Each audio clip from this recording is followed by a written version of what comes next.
Hi ಎಲ್ಲರಿಗೂ ನಮಸ್ಕಾರ. ನಾನು ನಿಮ್ಮ ಮಾಲ್ತೇಶ್. ಈ ವಿಡಿಯೋ ಬಂದ್ಬಿಟ್ಟು ಭಗವಾನ್ ಜಗನ್ನಾಥ್ ಪುರಿ ಟೆಂಪಲ್ ಮ್ಯಾಗ ಮಾಡಾತೀನಿ. ಹುಬ್ಳಿಯಿಂದ ರೀಚ್ ಆಗೋದು ಹೆಂಗಂದ್ರ, ಹುಬ್ಳಿಯಿಂದ ಭುವನೇಶ್ವರ ಟ್ರೈನ್ ಐತಿ. ಭುವನೇಶ್ವರಿಂದ ಪುರಿ ಬಸ್ ತಗೋಬೇಕು. ನೀವ 2 to 3 hours ಜರ್ನಿ ಐತದ. AC ಬಸ್ ನಿಮ್ಗೆ ಆಲ್ಮೋಸ್ಟ್ ಕಾಸ್ಟ್ 150 to 200 rupees ಬೀತೈತದ. ಇದು ವರ್ಲ್ಡ್ ದಾಗ ಒಂದ ಟೆಂಪಲ್ ಅಂದ್ರೆ ಒಂದ ದೇವ್ರ, ಅದಕ್ಕ ಜೆಂಡರ್ ಇಲ್ಲ. ಸೊ ಇದೇನ್ ರಿಪ್ರೆಸೆಂಟ್ ಮಾಡ್ತೈತಿ ಅಂದ್ರ ಆತ್ಮಾನ ರಿಪ್ರೆಸೆಂಟ್ ಮಾಡ್ತೈತಿ. ಸೊ ಅದೊಂದ್ ವಿಷ್ಣುದ್ ಅವತಾರ ಅಂತಾರ. ಎಂಟೈರ್ ಪುರಿ ಊರೊಳಗ ಇದು ಒಂದೇ ಟೆಂಪಲ್ ಮ್ಯಾಗಿರೋ ಇದು ಒಂದೇನ್ ಫ್ಲಾಗ್ ಐತಲ್ಲ, ಅದು ಒಂದ ವಿಂಡ್ ಯಾವ ಸೈಡ್ ಇರ್ತೈತಿ ಅದ್ರ ಅಪೋಸಿಟ್ ಹಾರ್ತೈತಿ. ಇನ್ನೊಂದ್ ನೀವು ಭಗವಾನ್ ಜಗನ್ನಾಥ್ ಗುಡಿಗೆ ಹೋದ್ರಿ ಅಂದ್ರೆ ನೀವು ದರ್ಶನ ಮುಗಿಸ್ಕೊಂಡ್ ಬರೋ ಮುಂಚೆಕ ಒಂದ್ ಅಂಡಾ ಬಜಾರ್ ಅಂತ ಐತಿ. ಅಂಡಾ ಬಜಾರ್ ಅಂದ್ರೆ ಅಲ್ಲಿ ಅನ್ನ ಪ್ರಸಾದ ಮಾಡ್ತಾರಲ್ಲೇ. ಇನ್ನೊಂದ್ ಲಾಜಿಕ್ ಏನೈತಂದ್ರ ಇಲ್ಲಿ ಪ್ರಸಾದ ಫ್ರೀದಾಗ ಕೊಡಂಗಿಲ್ಲ. ಇದಕ್ ನೀವು 100 rupees ಪೇ ಮಾಡ್ಬೇಕ.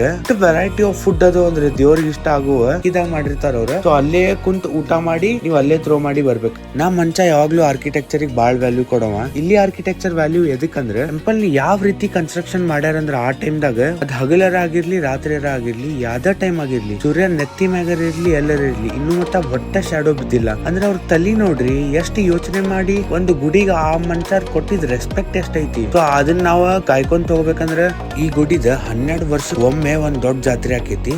ಲಾರ್ಡ್ ಜಗನ್ನಾಥ್ ಮೂರ್ತಿ ಅದಲ್ಲ, ಅದು ಕಟ್ಗಿವ ಅವ್ನ್ ರಿಪ್ಲೇಸ್ಮೆಂಟ್ ಮಾಡ್ತಾರ. ಅದ್ರೊಳಗೆ ಏನೋ ಒಂದು ಬ್ಲೂ ಸ್ಟೋನ್ ಐತಲ್ಲ, ಇನ್ನು ಕೃಷ್ಣಂದ ಹೃದಯ ಬಡಿತ ಇನ್ನೂ ಕೇಳ್ತದಂತಾರಿ. ಎಲ್ಲರಿಗೂ ಹಾರ್ಟ್ಫುಲ್ ಥ್ಯಾಂಕ್ ಯು.